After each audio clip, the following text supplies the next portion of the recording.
All right, so in this episode, I'm going to answer the core question: what have Trump and the Republicans done to make America great again?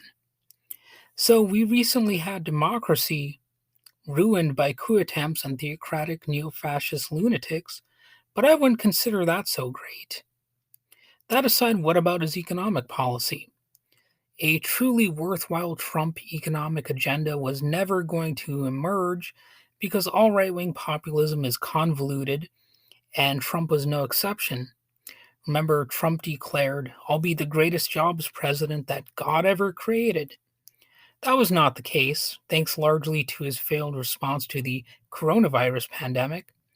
In fact, a Fortune magazine headline noted that Trump left office with the worst jobs record since Herbert Hoover. USA Today explains Trump is the only president in the last 80 years to net job losses during his presidency. And sure enough, you can find the graphics about that. It's quite revealing, you know.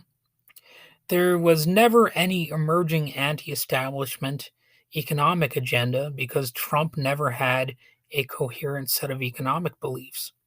He campaigned as a populist, but acted primarily not in the interests of ordinary people, but on behalf of the Wall Street elite.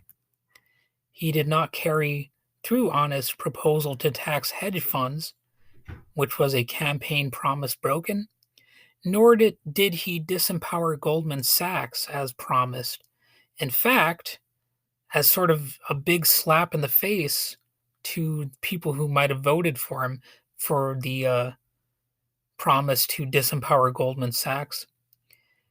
It's actually the case that Goldman Sachs president Gary Cohn was the chief economic advisor slash swamp monster to President Trump, at least for a time.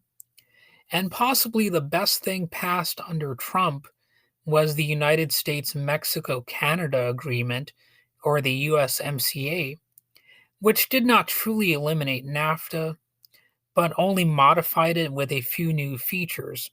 Some of those were good, such as actual labor protections, but Bernie Sanders opposed it, considering it a giveaway to the fossil fuel industry.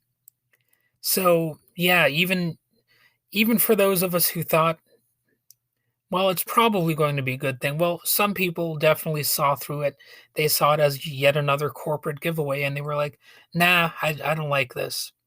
Trump also did not fully nationalize the auto industry, which could have potentially strengthened workers. However, he did weaken auto emission standards, which is bad for the environment, bad for your lungs, and um, it seems like something that he could have avoided doing, you know what I mean? But he's in there to not challenge the status quo, but to preserve it. Trump could have been more of a genuine populist than Barack Obama, who had favored the bailout of General Motors, but for the most part let them get back to their old tricks. So there was nothing great there for Trump. Reuters described Trump's economic advisor team. Among the members of the 13-member team of advisors are hedge fund billionaire John Paulson and investment bankers Steve Feinberg and Andy Beal, as well as a former top steel executive and a former high ranking U.S. government official. So that was Reuters again describing his team. So, why does that smell so much like a swamp? Reuters also quotes law and business professor Eric Gordon as saying it is a hallowed campaign tradition, malign an industry, as Trump did with his populist rhetoric, but court its wealthy big shots.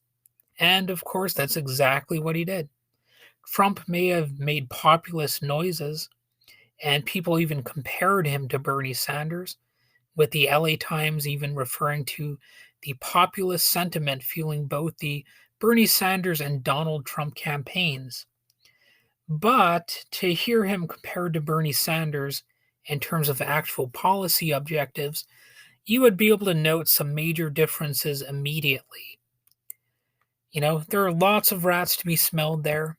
And I think at the end of the day, a lot of voters finally understood that in 2020. And they were like, nope, nope, you got to go.